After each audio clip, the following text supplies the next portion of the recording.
Capítulo 118. A mão de Sancha. Tudo acaba, leitor. É um velho truísmo, a que se pode acrescentar que nem tudo o que dura dura muito tempo. Esta segunda parte não acha crentes fáceis. Ao contrário, a ideia de que um castelo de vento dura mais que o mesmo vento de que é feito, dificilmente se despegará da cabeça, e é bom que seja assim, para que se não perca o costume daquelas construções quase eternas. O nosso castelo era sólido. Mas um domingo, na véspera tínhamos passado a noite no Flamengo, não só os dois casais inseparáveis, como ainda o agregado e prima Justina.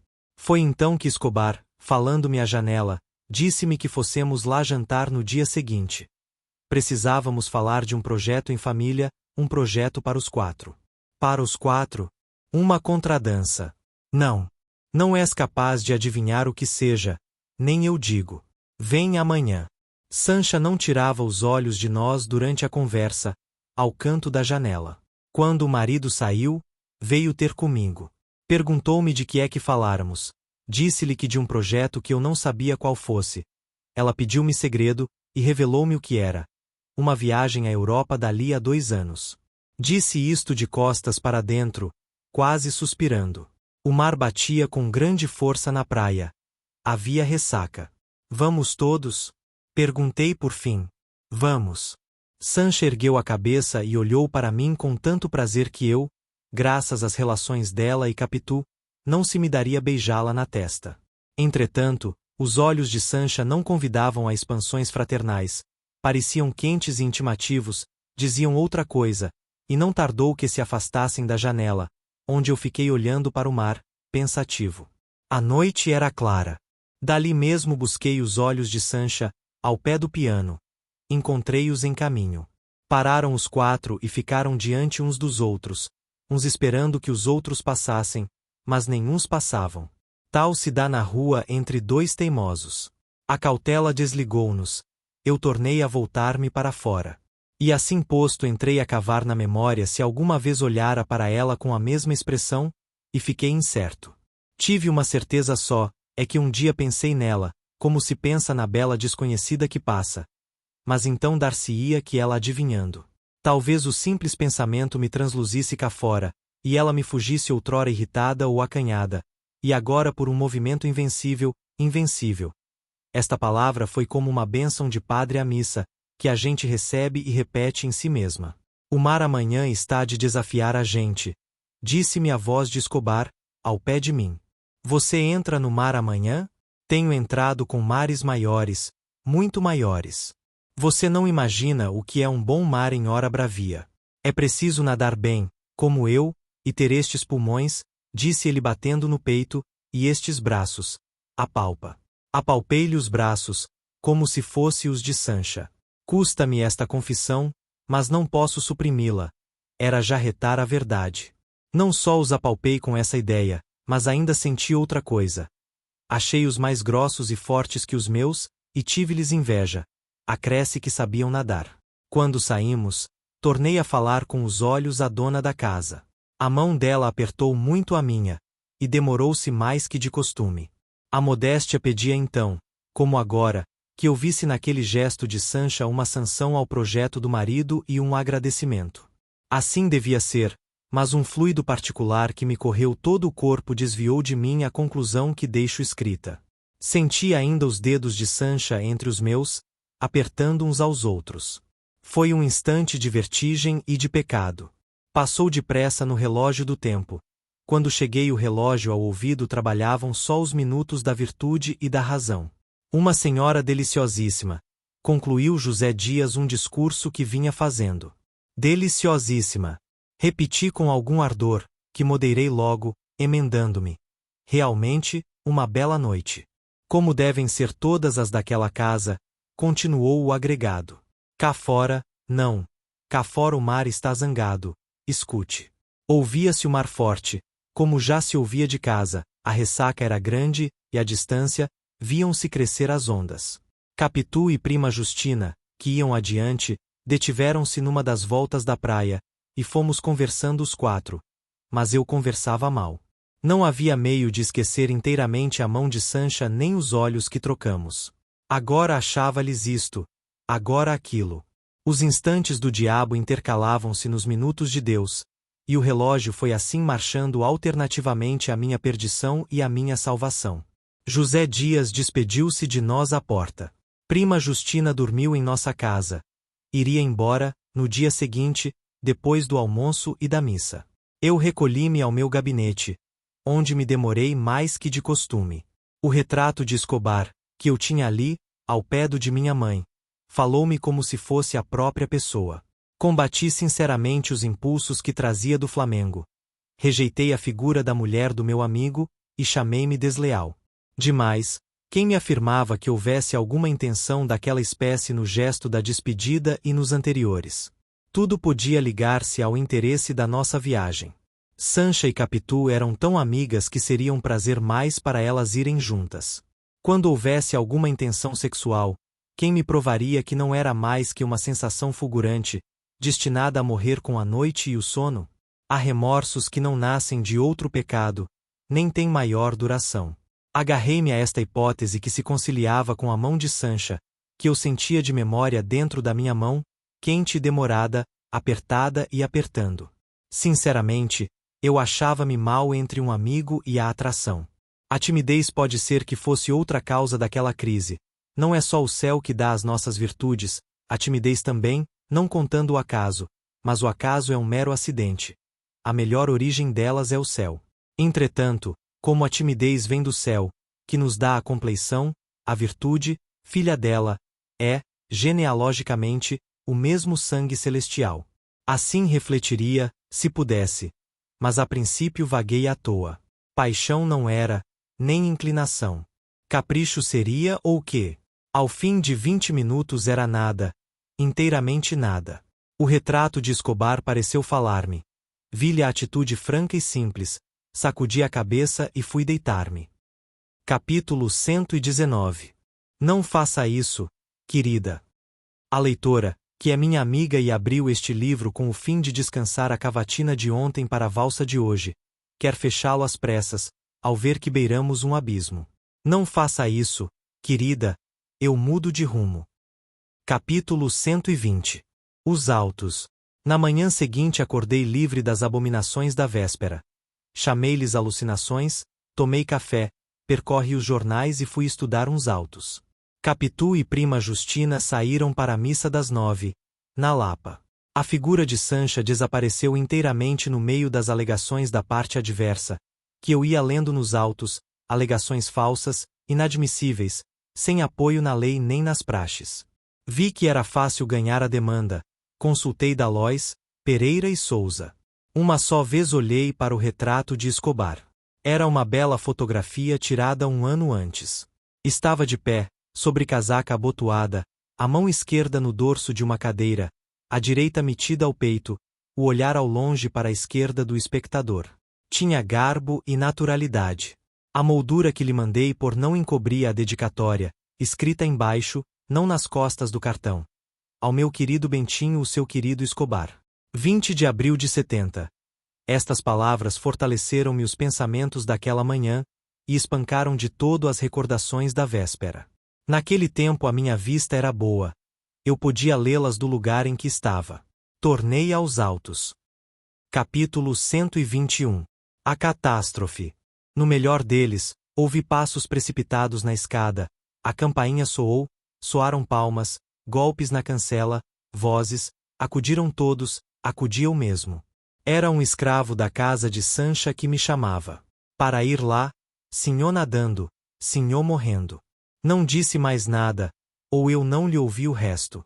Vesti-me, deixei recado a Capitu e corri ao Flamengo. Em caminho, fui adivinhando a verdade. Escobar meteu-se a nadar, como usava fazer, arriscou-se um pouco mais fora que de costume, apesar do mar bravio, foi enrolado e morreu. As canoas que acudiram mal puderam trazer-lhe o cadáver. Capítulo 122. O enterro. A viúva. Poupo-vos as lágrimas da viúva, as minhas, as da outra gente. Saí de lá cerca de 11 horas.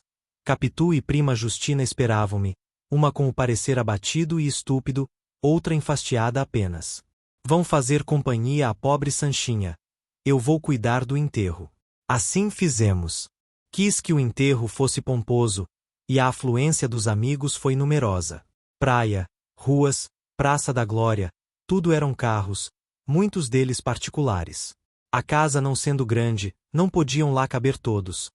Muitos estavam na praia, falando do desastre, apontando o lugar em que Escobar falecera, ouvindo referir a chegada do morto. José Dias ouviu também falar dos negócios do finado, divergindo alguns na avaliação dos bens, mas havendo acordo em que o passivo devia ser pequeno. Elogiavam as qualidades de Escobar. Um ou outro discutia o recente gabinete Rio Branco. Estávamos em março de 1871. Nunca me esqueceu o mês nem o ano. Como eu houvesse resolvido falar no cemitério, escrevi algumas linhas e mostrei-as em casa a José Dias, que as achou realmente dignas do morto e de mim. Pediu-me o papel, recitou lentamente o discurso, pesando as palavras, e confirmou a primeira opinião. No Flamengo espalhou a notícia. Alguns conhecidos vieram interrogar-me. Então, vamos ouvi-lo? Em 4 palavras. Poucas mais seriam. Tinha-as escrito com receio de que a emoção me impedisse de improvisar.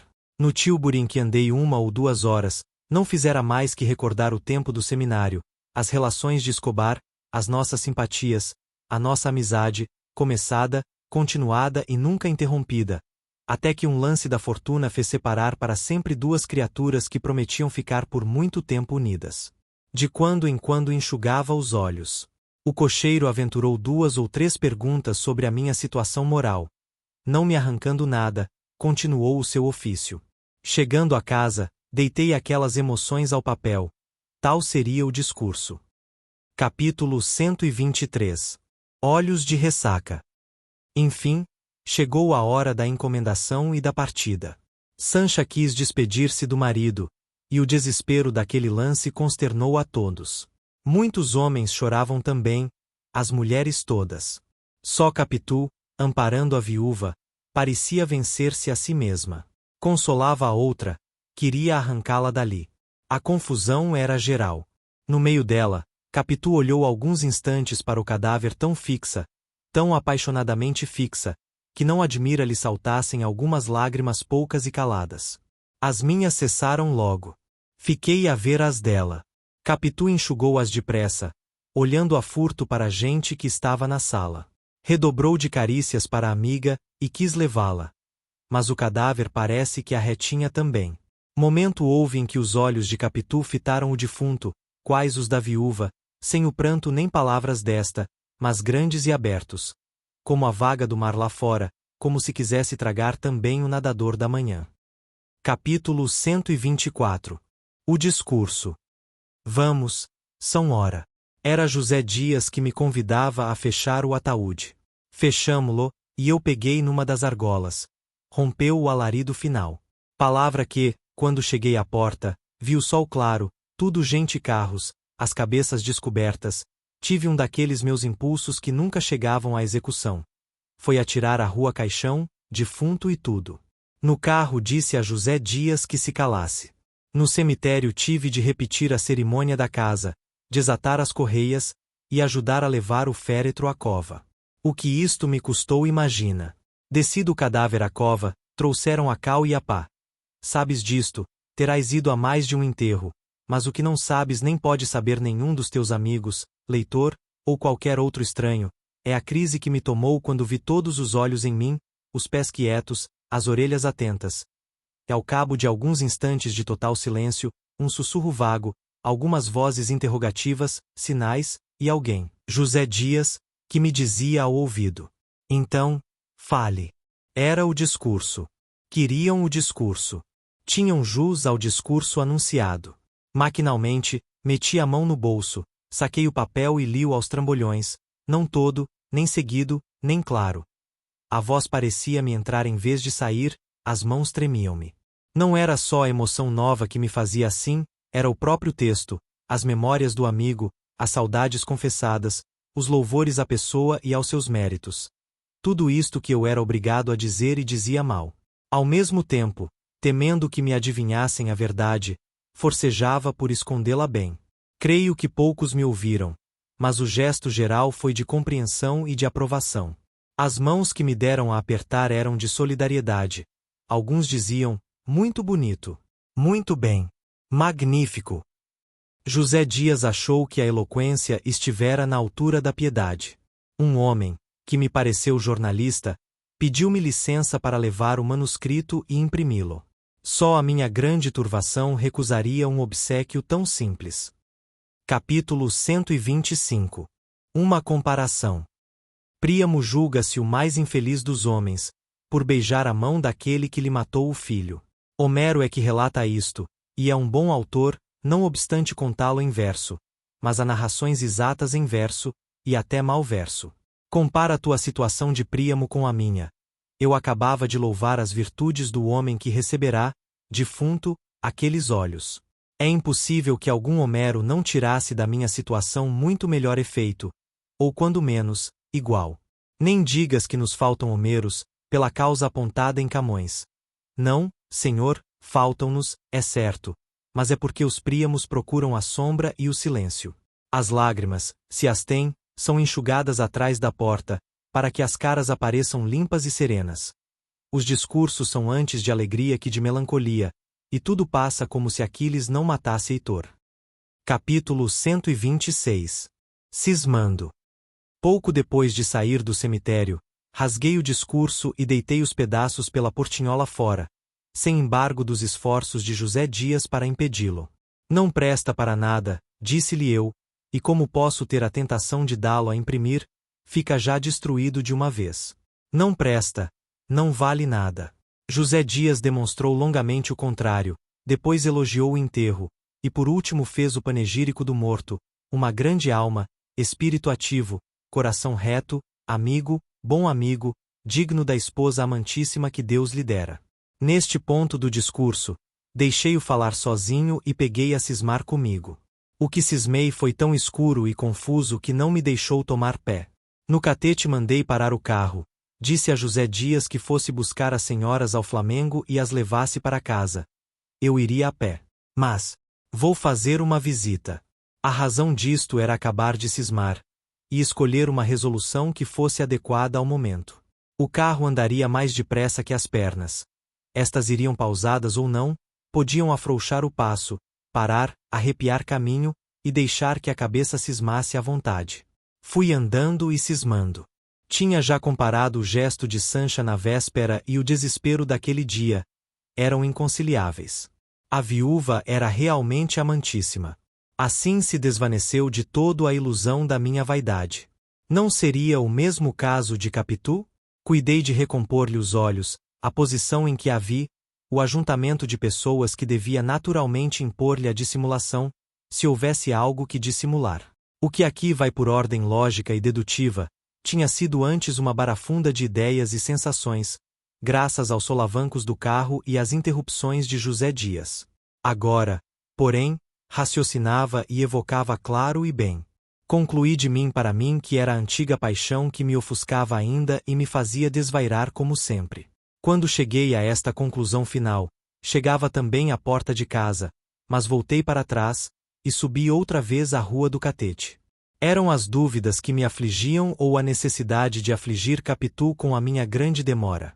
Ponhamos que eram as duas causas. Andei largo espaço, até que me senti sossegar, e endireitei para casa. Batiam 8 horas numa padaria. Capítulo 127. O barbeiro. Perto de casa, havia um barbeiro, que me conhecia de vista, amava a rabeca e não tocava inteiramente mal. Na ocasião em que ia passando, executava não sei que peça. Parei na calçada a ouvi-lo, tudo são pretextos a um coração agoniado. Ele viu-me, e continuou a tocar. Não atendeu a um freguês, e logo a outro, que ali foram a despeito da hora e de ser domingo, confiar-lhe as caras à navalha. Perdeu-o sem perder uma nota. Ia tocando para mim. Esta consideração fez-me chegar francamente à porta da loja, voltado para ele. Ao fundo, levantando a cortina de chita que fechava o interior da casa, vi apontar uma moça trigueira, vestido claro, flor no cabelo. Era a mulher dele. Creio que me descobriu de dentro, e veio agradecer-me com a presença o favor que eu fazia ao marido. Se me não engano, chegou a dizê-lo com os olhos. Quanto ao marido, tocava agora com mais calor. Sem ver a mulher, sem ver fregueses, grudava a face ao instrumento, passava a alma ao arco, e tocava, tocava. Divina arte! Ia-se formando um grupo, deixei a porta da loja e vim andando para casa. Enfiei pelo corredor e subi as escadas sem estrépito. Nunca me esqueceu o caso deste barbeiro, ou por estar ligado a um momento grave da minha vida, ou por esta máxima, que os compiladores podem tirar daqui e inserir nos compêndios de escola. A máxima é que a gente esquece devagar as boas ações que pratica, e verdadeiramente não as esquece nunca. Pobre barbeiro! Perdeu 2 barbas naquela noite, que eram o pão do dia seguinte, tudo para ser ouvido de um transeunte. Supõe agora que este, em vez de ir-se embora, como eu fui, ficava à porta a ouvi-lo e a namorar-lhe a mulher. Então é que ele, todo arco, todo rabeca, tocaria desesperadamente. Divina arte! Capítulo 128. Punhado de sucessos. Como ia dizendo, subi as escadas sem estrépito, empurrei a cancela, que estava apenas encostada, e dei com prima Justina e José Dias jogando cartas na saleta próxima. Capitu levantou-se do canapé e veio a mim. O rosto dela era agora sereno e puro. Os outros suspenderam o jogo, e todos falamos do desastre e da viúva. Capitu censurou a imprudência de Escobar, e não dissimulou a tristeza que lhe trazia a dor da amiga. Perguntei-lhe por que não ficará com Sancha aquela noite. Tem lá muita gente. Ainda assim ofereci-me, mas não quis. Também lhe disse que era melhor vir para cá, e passar aqui uns dias conosco. Também não quis? Também não. Entretanto, a vista do mar há de ser-lhe penosa, todas as manhãs, ponderou José Dias, e não sei como poderá. Mas passa. O que é que não passa? Atalhou prima Justina. E como em torno desta ideia, começássemos uma troca de palavras, Capitu saiu para ver se o filho dormia. Ao passar pelo espelho, consertou os cabelos tão demoradamente que pareceria afetação, se não soubéssemos que ela era muito amiga de si. Quando tornou trazia os olhos vermelhos. Disse-nos que, ao mirar o filho dormindo, pensara na filhinha de Sancha e na aflição da viúva. E, sem se lhe dar das visitas, nem reparar se havia algum criado, abraçou-me e disse-me que, se quisesse pensar nela, era preciso pensar primeiro na minha vida. José Dias achou a frase lindíssima, e perguntou a Capitu por que é que não fazia versos. Tentei meter o caso à bulha, e assim à noite. No dia seguinte, arrependi-me de haver rasgado o discurso, não que quisesse dá-lo a imprimir, mas era a lembrança do finado. Pense em recompô-lo, mas só achei frases soltas, que uma vez juntas não tinham sentido. Também pensei em fazer outro, mas era já difícil, e podia ser apanhado em falso pelos que me tinham ouvido no cemitério. Quanto a recolher os pedacinhos de papel deitados à rua, era tarde, estariam já varridos. Inventariei as lembranças de Escobar, livros, um tinteiro de bronze, uma bengala de marfim, um pássaro, o álbum de Capitu, 2 paisagens do Paraná e outras. Também ele as possuía de minha mão. Vivemos assim a trocar memórias e regalos, ora em dia de anos, ora sem razão particular. Tudo isso me empanava os olhos. Vieram os jornais do dia, davam notícia do desastre e da morte de Escobar, os estudos e os negócios deste, as qualidades pessoais, a simpatia do comércio, e também falavam dos bens deixados, da mulher e da filha. Tudo isso foi na segunda-feira. Na terça-feira foi aberto o testamento, que me nomeava segundo testamenteiro. O primeiro lugar cabia à mulher. Não me deixava nada, mas as palavras que me escrevera em carta separada eram sublimes de amizade e estima. Capitu desta vez chorou muito, mas compôs-se depressa. Testamento, inventário, tudo andou quase tão depressa como aqui vai dito. Ao cabo de pouco tempo, Sancha retirou-se para a casa dos parentes no Paraná. Capítulo 129. A de Sancha. De Sancha, peço-lhe que não leia este livro. Ou, se o houver lido até aqui, abandone o resto. Basta fechá-lo. Melhor será queimá-lo, para lhe não dar tentação e abri-lo outra vez. Se, apesar do aviso, quiser ir até o fim, a culpa é sua. Não respondo pelo mal que receber. O que já lhe tiver feito, contando os gestos daquele sábado, esse acabou, uma vez que os acontecimentos, e eu com eles, desmentimos a minha ilusão. Mas o que agora alcançar, esse é indelével. Não, amiga minha, não leia mais. Vá envelhecendo, sem marido nem filha, que eu faço a mesma coisa, e é ainda o melhor que se pode fazer depois da mocidade. Um dia, iremos daqui até a porta do céu, onde nos encontraremos renovados, como as plantas novas. Come piante novelle. Rinovelate de novelle fronde. O resto em Dante. Capítulo 130. Um dia. Porquanto um dia Capitu quis saber o que é que me fazia andar calado e aborrecido. E propôs-me a Europa, Minas, Petrópolis, uma série de bailes, 1000 desses remédios aconselhados aos melancólicos. Eu não sabia que lhe respondesse. Recusei as diversões. Como insistisse, repliquei-lhe que os meus negócios andavam mal. Capitu sorriu para animar-me. E que tinha que andassem mal. Tornariam a andar bem, e até lá as joias, os objetos de algum valor seriam vendidos, e iríamos residir em algum beco. Viveríamos sossegados e esquecidos, depois tornaríamos à tona da água. A ternura com que me disse isto era de comover as pedras. Pois nem assim. Respondi-lhe secamente que não era preciso vender nada. Deixei-me estar calado e aborrecido.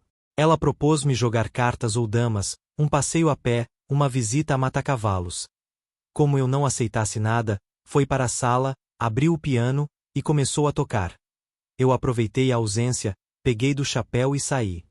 Perdão, mas este capítulo devia ser precedido de outro, em que contasse um incidente, ocorrido poucas semanas antes, 2 meses depois da partida de Sancha. Vou escrevê-lo. Podia antepô-lo a este, antes de mandar o livro ao prelo, mas custa muito alterar o número das páginas. Vai assim mesmo, depois a narração seguirá até o fim. Demais, é curto. Capítulo 131. Anterior ao anterior. Foi o caso que a minha vida era outra vez doce e plácida. A banca do advogado rendia-me bastante. Capitu estava mais bela. Ezequiel ia crescendo. Começava o ano de 1872. Você já reparou que Ezequiel tem nos olhos uma expressão esquisita? Perguntou-me Capitu. Só vi 2 pessoas assim, um amigo de papai e o defunto Escobar. Olha, Ezequiel. Olha firme, assim, vira para o lado de papai, não precisa revirar os olhos, assim, assim. Era depois de jantar, estávamos ainda à mesa, Capitu brincava com o filho, ou ele com ela, ou um com outro, porque, em verdade, queriam-se muito, mas é também certo que ele me queria ainda mais a mim. Aproximei-me de Ezequiel, achei que Capitu tinha razão. Eram os olhos de Escobar, mas não me pareceram esquisitos por isso. Afinal não haveria mais que meia dúzia de expressões no mundo, e muitas semelhanças se dariam naturalmente. Ezequiel não entendeu nada, olhou espantado para ela e para mim, e afinal saltou-me ao colo. Vamos passear, papai? Logo, meu filho. Capitu, alheia a ambos, fitava agora a outra borda da mesa. Mas, dizendo-lhe o que, na beleza, os olhos de Ezequiel saíam aos da mãe, Capitu sorriu, abanando a cabeça com um ar que nunca achei em mulher alguma, provavelmente porque não gostei tanto das outras. As pessoas valem o que vale a afeição da gente, e é daí que mestre Povo tirou aquele adágio que quem o feio ama bonito lhe parece. Capitu tinha meia dúzia de gestos únicos na terra. Aquele entrou-me pela alma dentro. Assim fica explicado que eu corresse a minha esposa e amiga e lhe enchesse a cara de beijos. Mas este outro incidente não é radicalmente necessário à compreensão do capítulo passado e dos futuros. Fiquemos nos olhos de Ezequiel. Capítulo 132. O debuxo e o colorido. Nem só os olhos, mas as restantes feições, a cara, o corpo, a pessoa inteira, iam se apurando com o tempo. Eram como um debuxo primitivo que o artista vai enchendo e colorindo aos poucos, e a figura entrever, sorrir, palpitar, falar quase, até que a família pendura o quadro na parede, em memória do que foi e já não pode ser. Aqui podia ser e era. O costume valeu muito contra o efeito da mudança. Mas a mudança fez-se, não à maneira de teatro, fez-se como a manhã que aponta vagarosa, primeiro que se possa ler uma carta, depois lê-se a carta na rua, em casa, no gabinete, sem abrir as janelas. e a luz coada pelas persianas basta a distinguir as letras. Li a carta, mal a princípio e não toda, depois fui lendo melhor. Fugia-lhe, é certo, metia o papel no bolso, corria à casa, fechava-me, não abria as vidraças, chegava a fechar os olhos. Quando novamente abria os olhos e a carta, a letra era clara e a notícia claríssima. Escobar vinha assim surgindo da sepultura, do seminário e do Flamengo para se sentar comigo à mesa, receber-me na escada, beijar-me no gabinete de manhã, ou pedir-me à noite a bênção do costume. Todas essas ações eram repulsivas. Eu tolerava-as e praticava-as, para me não descobrir a mim mesmo e ao mundo. Mas o que pudesse dissimular ao mundo, não podia fazê-lo a mim, que vivia mais perto de mim que ninguém. Quando nem mãe nem filho estavam comigo, meu desespero era grande, e eu jurava matá-los a ambos, ora de golpe, ora devagar, para dividir pelo tempo da morte todos os minutos da vida embaraçada e agoniada. Quando, porém, tornava a casa e via no alto da escada a criaturinha que me queria e esperava, ficava desarmado e diferia o castigo de um dia para outro. O que se passava entre mim e Capitu naqueles dias sombrios, não se notará aqui, por ser tão miúdo e repetido, e já tão tarde que não se poderá dizê-lo sem falha nem canseira. Mas o principal irá. E o principal é que os nossos temporais eram agora contínuos e terríveis. Antes de descoberta aquela má terra da verdade, tivemos outros de pouca dura.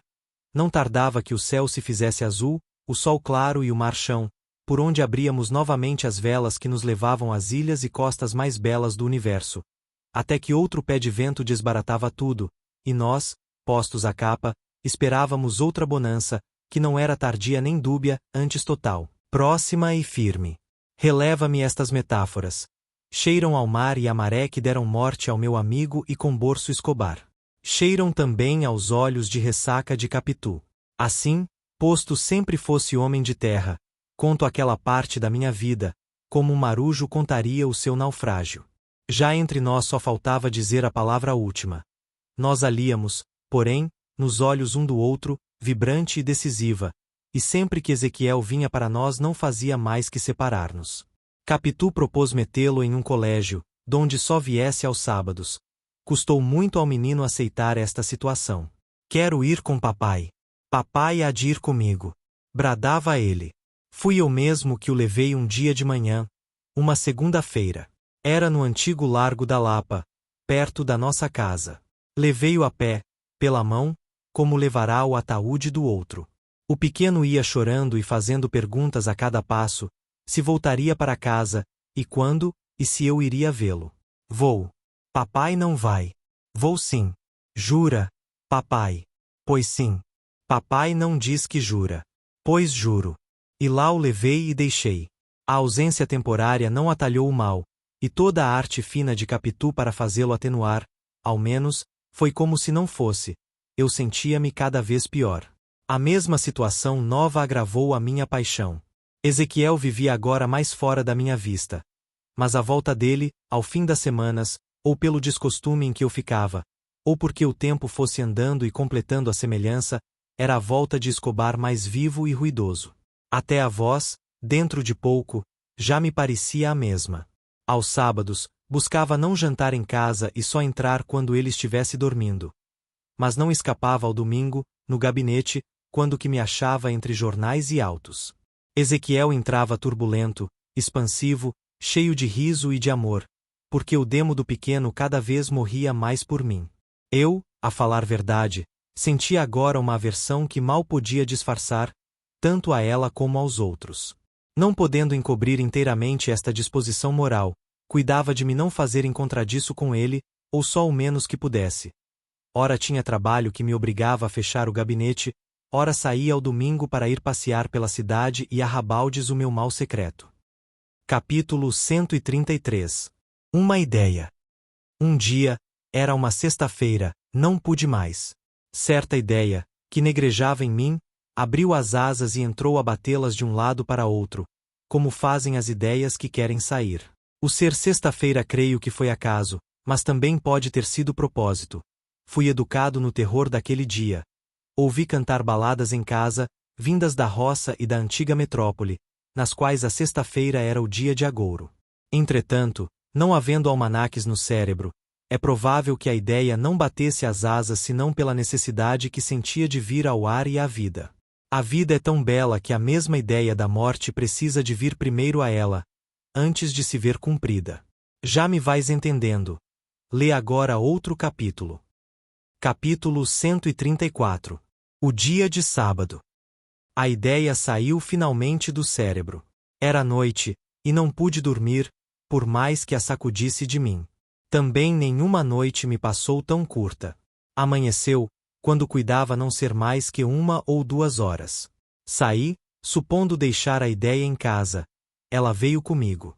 Cá fora tinha a mesma cor escura, as mesmas asas trépidas, e posto a voasse com elas, era como se fosse fixa. Eu a levava na retina, não que me encobrisse as coisas externas, mas via a asa através dela, com a cor mais pálida que de costume, e sem se demorar em nada. Não me lembra bem o resto do dia. Sei que escrevi algumas cartas, comprei uma substância, que não digo, para não despertar o desejo de prová-la. A farmácia faliu, é verdade.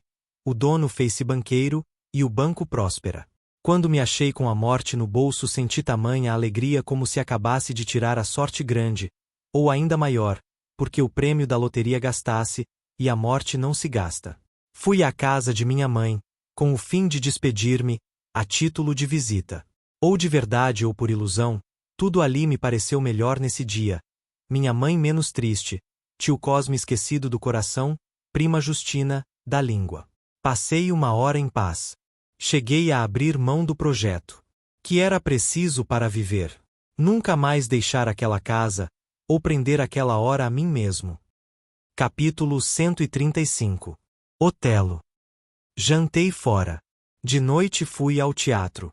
Representava-se justamente Otelo, que eu não vira nem lera nunca. Sabia apenas o assunto, e estimei a coincidência. Vi as grandes raivas do Mouro, por causa de um lenço, um simples lenço, e aqui dou matéria à meditação dos psicólogos deste e de outros continentes, pois não me pude furtar a observação de que um lenço bastou a acender os ciúmes de Otelo e compor a mais sublime tragédia deste mundo. Os lenços perderam-se, hoje são precisos os próprios lençóis. Alguma vez nem lençóis há, e valem só as camisas. Tais eram as ideias que me iam passando pela cabeça, vagas e turvas, à medida que o Mouro rolava convulso, e Iago destilava a sua calúnia. Nos intervalos não me levantava da cadeira. Não queria expor-me a encontrar algum conhecido. As senhoras ficavam quase todas nos camarotes, enquanto os homens iam fumar. Então eu perguntava a mim mesmo se alguma daquelas não teria amado alguém que jazesse agora no cemitério, e vinham outras incoerências, até que o pano subia e continuava a peça. O último ato mostrou-me que não eu, mas Capitu devia morrer. Ouvi as súplicas de Desdémona, as suas palavras amorosas e puras, e a fúria do Mouro, e a morte que este lhe deu entre aplausos frenéticos do público. E era inocente, vinha eu dizendo rua abaixo. Que faria o público, se ela deveras fosse culpada, tão culpada como Capitu? E que morte lhe daria o Mouro? Um travesseiro não bastaria. Era preciso sangue e fogo, um fogo intenso e vasto, que a consumisse de todo, e a reduzisse a pó, e o pó seria lançado ao vento, como eterna extinção. Vaguei pelas ruas o resto da noite. Ceei, é verdade, um quase nada, mas o bastante para ir até amanhã. Vi as últimas horas da noite e as primeiras do dia, vi os derradeiros passeadores e os primeiros varredores, as primeiras carroças, os primeiros ruídos, os primeiros albores, um dia que vinha depois do outro e me veria ir para nunca mais voltar. As ruas que eu andava como que me fugiam por si mesmas. Não tornaria a contemplar o Mar da Glória, nem a Serra dos Órgãos, nem a Fortaleza de Santa Cruz e as outras. A gente que passava não era tanta, como nos dias comuns da semana, mas era já numerosa e ia a algum trabalho, que repetiria depois. Eu é que não repetiria mais nada. Cheguei à casa, abri a porta devagarinho, subi pé ante pé, e meti-me no gabinete. Iam dar 6 horas. Tirei o veneno do bolso, fiquei em mangas de camisa, e escrevi ainda uma carta, a última, dirigida a Capitu. Nenhuma das outras era para ela. Senti necessidade de lhe dizer uma palavra em que lhe ficasse o remorso da minha morte. Escrevi 2 textos. O primeiro queimei-o por ser longo e difuso. O segundo continha só o necessário, claro e breve. Não lhe lembrava o nosso passado, nem as lutas havidas, nem alegria alguma. Falava-lhe só de Escobar e da necessidade de morrer. Capítulo 136. A xícara de café. O meu plano foi esperar o café, dissolver nele a droga e ingeri-la. Até lá, não tendo esquecido de todo a minha história romana, lembrou-me que Catão, antes de se matar, leu e releu um livro de Platão.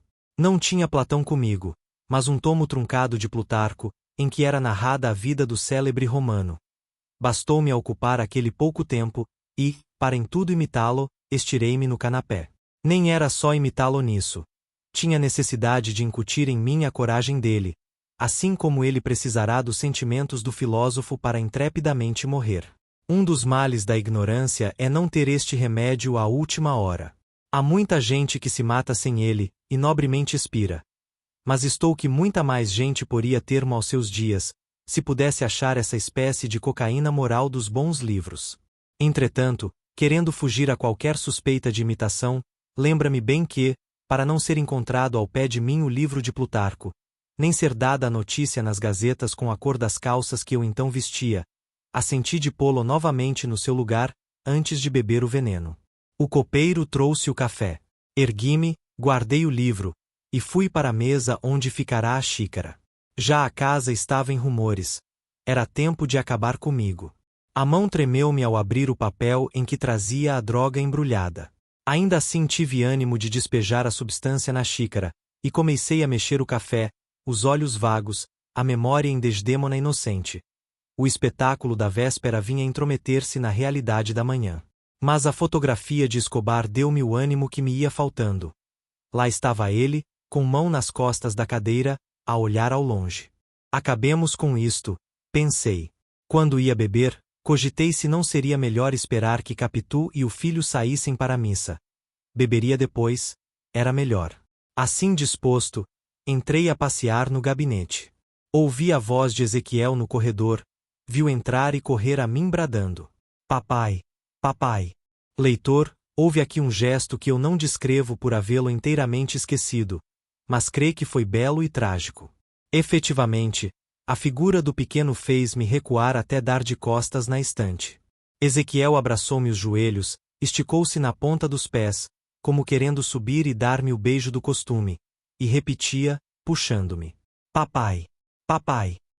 Capítulo 137. Segundo impulso. Se eu não olhasse para Ezequiel, é provável que não estivesse aqui escrevendo este livro, porque o meu primeiro ímpeto foi correr ao café e bebê-lo. Cheguei a pegar na xícara, mas o pequeno beijava minha mão, como de costume, e a vista dele, como gesto, deu-me outro impulso que me custa dizer aqui. Mas vá lá, diga-se tudo. Chamem-me embora assassino, não serei eu que os desdiga ou contradiga. O meu segundo impulso foi criminoso. Inclinei-me e perguntei a Ezequiel se já tomara café. Já, papai. Vou à missa com mamãe. Toma outra xícara. Meia xícara só. E papai? Eu mando vir mais. Anda, bebe. Ezequiel abriu a boca. Cheguei-lhe a xícara, tão trêmulo que quase a entornei, mas disposto a fazê-la cair pela goela abaixo, caso o sabor lhe repugnasse, ou a temperatura, porque o café estava frio. Mas não sei que senti que me fez recuar. Pus a xícara em cima da mesa, e dei por mim a beijar doidamente a cabeça do menino. Papai! Papai! Exclamava Ezequiel. Não, não, eu não sou teu pai. Capítulo 138. Capitu que entra.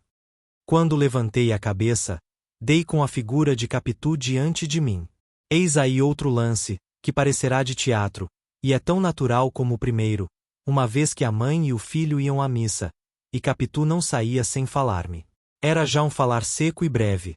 A maior parte das vezes, eu nem olhava para ela. Ela olhava sempre, esperando. Desta vez, ao dar com ela, não sei se era dos meus olhos, mas Capitu pareceu-me lívida. Seguisse um daqueles silêncios, a que, sem mentir, se podem chamar de um século, tal é a extensão do tempo nas grandes crises. Capitu recompôs-se. Disse ao filho que se fosse embora, e pediu-me que lhe explicasse. Não há que explicar, disse eu. Há tudo. Não entendo as tuas lágrimas nem as de Ezequiel. Que houve entre vocês? Não ouviu o que lhe disse? Capitu respondeu que ouvirá choro e rumor de palavras. Eu creio que ouvirá tudo claramente, mas confessá-lo seria perder a esperança do silêncio e da reconciliação. Por isso negou a audiência e confirmou unicamente a vista. Sem lhe contar o episódio do café, repeti-lhe as palavras do final do capítulo. O quê? Perguntou ela como se ouvirá mal. Que não é meu filho. Grande foi a estupefação de Capitu, e não menor a indignação que lhe sucedeu, tão naturais ambas que fariam duvidar as primeiras testemunhas de vista do nosso foro. Já ouvi que as há para vários casos, questão de preço. Eu não creio, tanto mais que a pessoa que me contou isso acabava de perder uma demanda. Mas, haja ou não testemunhas alugadas, a minha era verdadeira. A própria natureza jurava por si, e eu não queria duvidar dela. Assim que, sem atender à linguagem de Capitu, aos seus gestos, à dor que a retorcia, a coisa nenhuma, repeti as palavras ditas 2 vezes com tal resolução que a fizeram afrouxar. Após alguns instantes, disse-me ela: só se pode explicar tal injúria pela convicção sincera. Entretanto, você que era tão cioso dos menores gestos, nunca revelou a menor sombra de desconfiança. Que é que lhe deu tal ideia? Diga, continuou vendo que eu não respondia nada, diga tudo. Depois do que ouvi, posso ouvir o resto, não pode ser muito. Que é que lhe deu agora tal convicção? Ande, Bentinho, fale. Fale. Despeça-me daqui. Mas diga tudo primeiro. Há coisas que se não dizem. Que se não dizem só metade. Mas já que disse metade, diga tudo. Tinha-se sentado numa cadeira ao pé da mesa. Podia estar um tanto confusa, o porte não era de acusada. Pedi-lhe ainda uma vez que não teimasse. Não, Bentinho, ou conte o resto, para que eu me defenda, se você acha que tenho defesa, ou peço-lhe desde já a nossa separação. Não posso mais. A separação é coisa decidida, redargui, pegando-lhe na proposta. Era melhor que a fizéssemos por meias palavras ou em silêncio. Cada um iria com a sua ferida. Uma vez, porém, que a senhora insiste, aqui vai o que lhe posso dizer, e é tudo. Não disse tudo. Mal pude aludir aos amores de Escobar sem proferir-lhe o nome. Capitu não pôde deixar de rir, de um riso que eu sinto não poder transcrever aqui. Depois, em um tom juntamente irônico e melancólico. Pois até os defuntos, nem os mortos escapam aos seus ciúmes. Consertou a capinha e ergueu-se. Suspirou, creio que suspirou, enquanto eu, que não pedia outra coisa mais que a plena justificação dela, disse-lhe não sei que palavras adequadas a este fim. Capitu olhou para mim com desdém, e murmurou: sei a razão disto. É a casualidade da semelhança. A vontade de Deus explicará tudo. Ri-se. É natural. Apesar do seminário, não acredita em Deus. Eu creio. Mas não falemos nisto. Não nos fica bem dizer mais nada. Capítulo 139. A fotografia.